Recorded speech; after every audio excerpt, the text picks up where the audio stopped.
I have been asked how to live your best life. This is not an easy question to answer. And everybody has their own way of living their best life, but I have created a system, if you will, to help ensure that your life can be as maybe not good as possible, but as genuinely you as possible. And by being you, you can also adopt values and virtues so that you live in a good way. My system is pretty simple. All it asks is that you think before you make any choice, any critical choice, but any choice preferably, if you can think about these factors before you make that choice. It involves the philosophy of Stoicism, as I believe that is one of the keys to happiness, or a type of happiness if you're looking for one.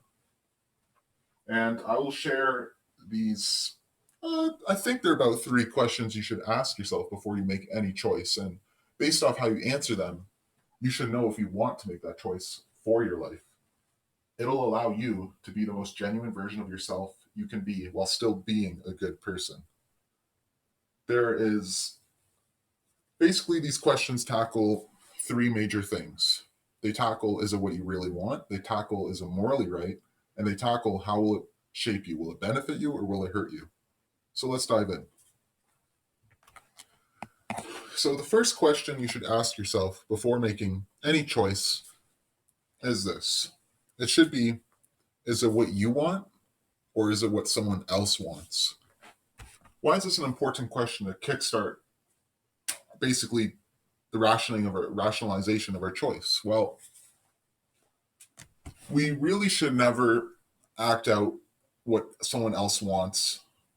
We should always act out what we want, as long as it's properly calculated, of course. The thing about our culture and the thing about human psychology is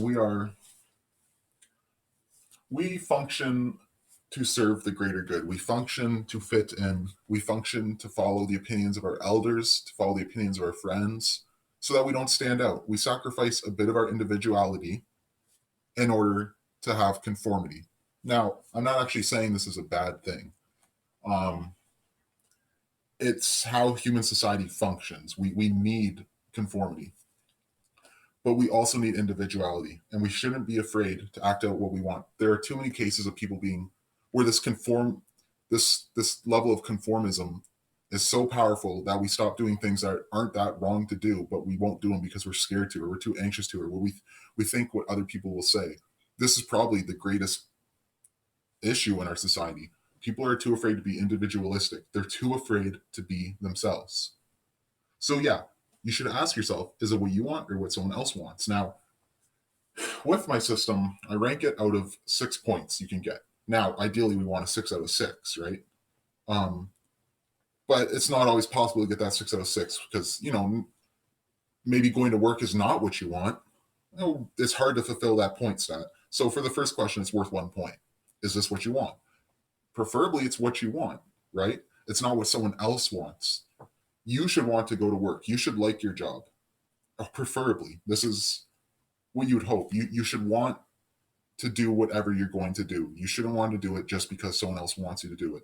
Doesn't matter what your parents say. Now, granted, they're speaking from wisdom, perhaps, depending on who they are. I'm not saying discredit every single opinion that people throw your way. Everyone has their own experiences, intelligence, and things to offer the world. Every opinion should be weighted, but ultimately, you should want to do it. Now, if what they recommend to you is based off sound logic and could lead you the right way, you should follow it. And then it becomes what you want to do. But you'd be surprised. Look at your life. Think of all the things you're doing or have done and ask yourself, is this something I wanted or is this someone else wanted? Did your parents want you to go into that field or did you want to go into that field? The thing is, there are many ways we can apply this. Some people might be too afraid to get a tattoo because their parents don't want it. But if it's what you want, what's stopping you? Now, granted, like I said, take everything into consideration. For example, getting a tattoo on your face, you might want it, but it makes sense not to get it because we don't want to be unemployed our whole lives, do we now? So ultimately, though, that means you do not want to get that tattoo because you want better career opportunities. So it becomes something you want if you think about it rationally. But ultimately, at your core, it should be what you want, not what no one else wants. Now, this is obviously, it's such a common lesson in society. You hear people say be yourself all the time. And I'm echoing it essentially with this choice system, but I have to because it's still not getting through.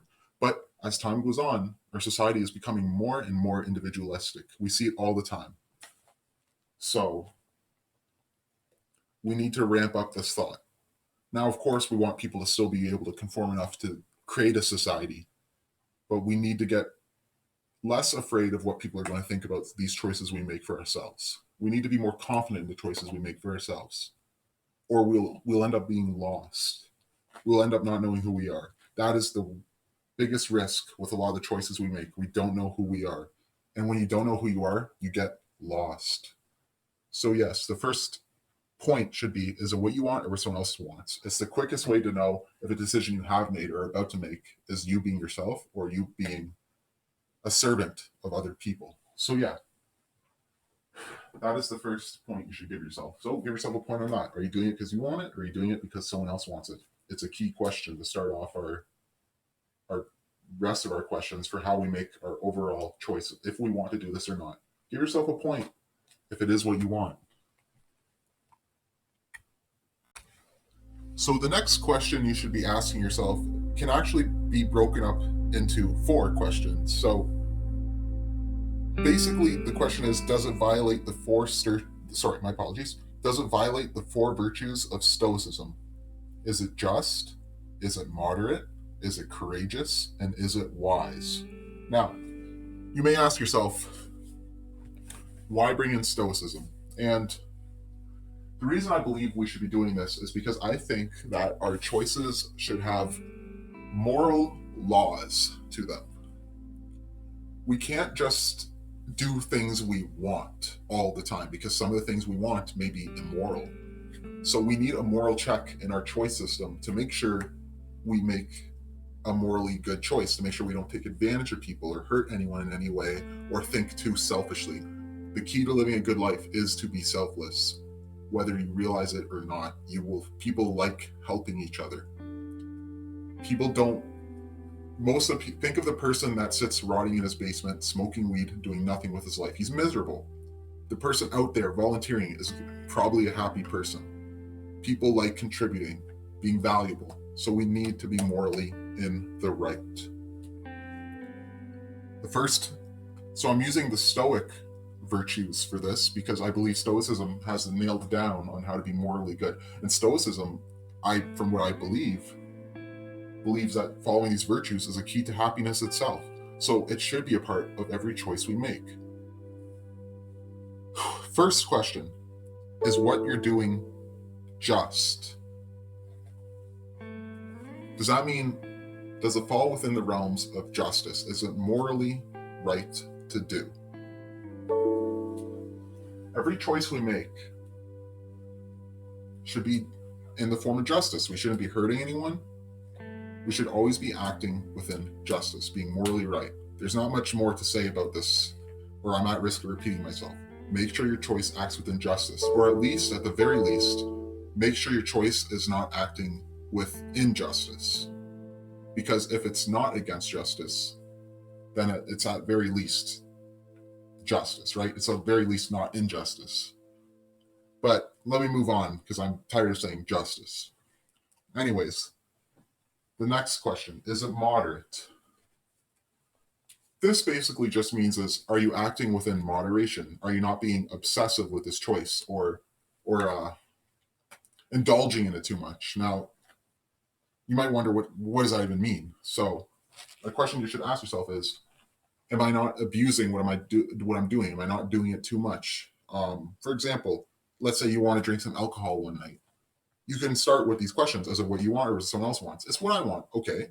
Next question, is it just? Well, it's not injustice. You're not hurting anyone by doing it. So sure, you get a point for that. Is it moderate? That's the next question you need to ask yourself. Am I obsessively doing it?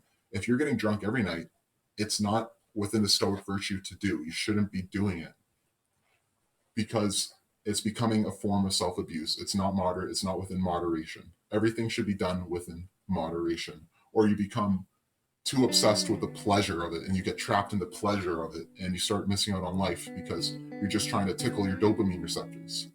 We don't want to do that. It has to be moderate. It can't be obsessive, whatever choice we're making.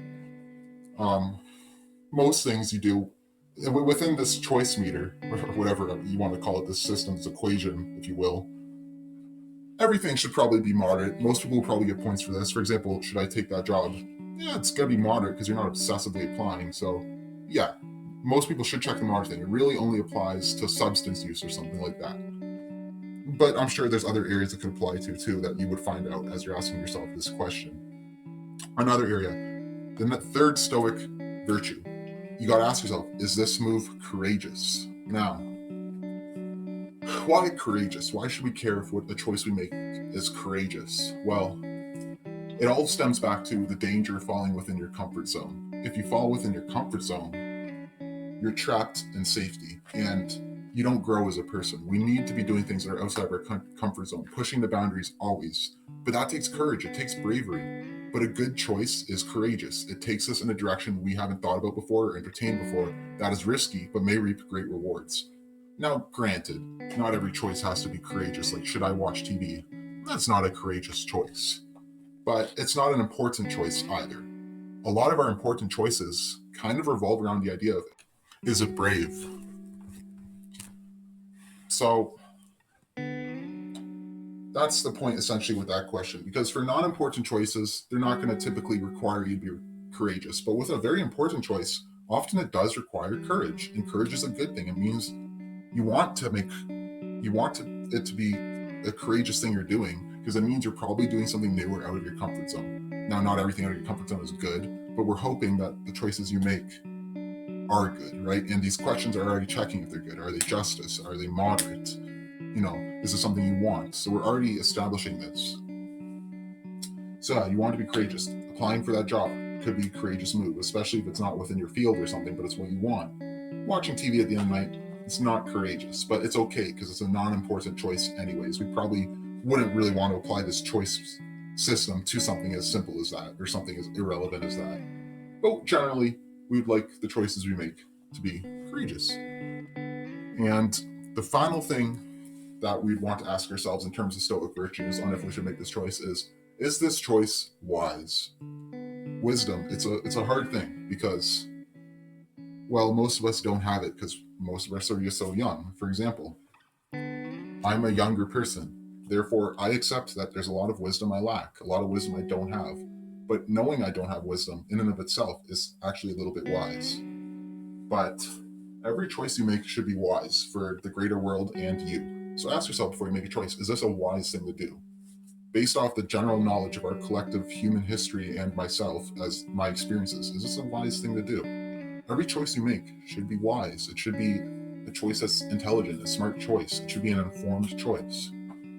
So is it a wise choice to, go aggressively downhill biking without a helmet? Maybe not, right? It's not a wise choice, but is it a wise choice to ask that girl out? Yeah, it might be a wise choice. It might be for your overall benefit. These are questions you must ask yourself. These 4 stoic virtues. Is it just? Is it moderate? Is it courageous? Is it wise? Hopefully you get a point for all 4 of them, but we count this whole thing as 4 points towards our 6-point goal. So you need to ask yourself that. Those 4 stoic virtues, are you meeting them? The final question you should be asking yourself is, will it benefit you, hurt you, or neither? Now, this question, it's a lot more easy to see why I would be asking it as our final choice, our final question. Every choice we make will either do one of these 3 things. It'll benefit us in the future, it'll harm us, or it'll be a neutral choice. Now, this question works a little differently in terms of points when it comes to my system. If it benefits us, you get 1 point. If it harms you, you take away a point. If it's neither, you get no points and you don't lose a point. But really, you should be asking this question with every choice. Every choice you make ultimately should be for the betterment of yourself first. That's just how it should be, right? So There's not too much to explain with this question just because it's pretty straightforward. You know, smoking that cigarette will harm you. Therefore, you're going to lose a point. It's not for your best interests. Applying for that job will probably benefit you, so you get a point. Watching TV at the end of the night is probably neutral. It's not going to hurt you. It's not going to help you. You don't get any points for that. And then that's it. That question is pretty straightforward, and you have your answer. Now we combine all these questions before you make that choice, most likely a critical choice. You need to ask yourself, is it what you want or someone else wants? That's worth 1 point. Does it violate the four virtues of Stoicism? So is it just? That's 1 point. Is it moderate? That's 1 point. Is it courageous? That's 1 point. Is it wise? That's 1 point. And will it benefit you, which is 1 point, hurt you, which is negative 1 point, or neither, which is no points? But then you can ask yourself if you should make that choice. Now we want a 6 out of 6, right? That's ideal being yourself while also acting virtuously, while also helping yourself. That's what we're aiming for with every choice, ideally, in our life. So that's what you should ask yourself. Now, let's be realistic. Most of these choices probably won't match 100%. We'll probably fall short somewhere. Always. So ideally, maybe we want to get a 5 out of 6, a 4 out of 6 on these. We want to be realistic. You should never fail this. You should never be getting a 2 out of 6. If it's 2 out of 6, you should not be making that choice. You would probably want at least a 50%, but ideally 70 to 80% is what I would aim for, what I try to aim for. Well, we all should aim for 100% as with any point system or any test of any kind. But 70 to 80 is probably what most good people should be doing. 100 is ideal, the best thing we should do. You shouldn't fail these choices. This is how I believe people should think before they make a critical choice. There's probably some errors within it, and I encourage anyone to find them so that, this system can be refined, updated, fixed.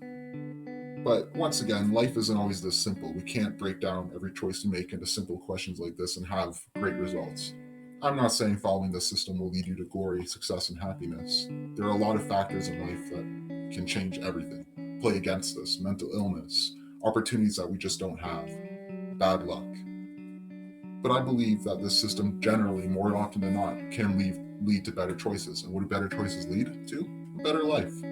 This is the discipline of making the right choice. I think people should follow it, but honestly, it's up to you. And there's probably better systems out there. I know there's worse systems out there. And I think this is a step in the right direction to making the best choices we possibly can make as human beings in a very scary and fast world where it feels like we have sometimes no support systems or no help. The only help sometimes you can be is your own help. The only knowledge is your own knowledge. Sometimes. So you should really lean into that and emphasize self-discipline and smart choices. But anyways, that is all for me today. Thank you to anyone who decided to listen. I appreciate it. And hopefully this can help you in any way. Maybe not through applying these changes, but through just analyzing them and thinking about them.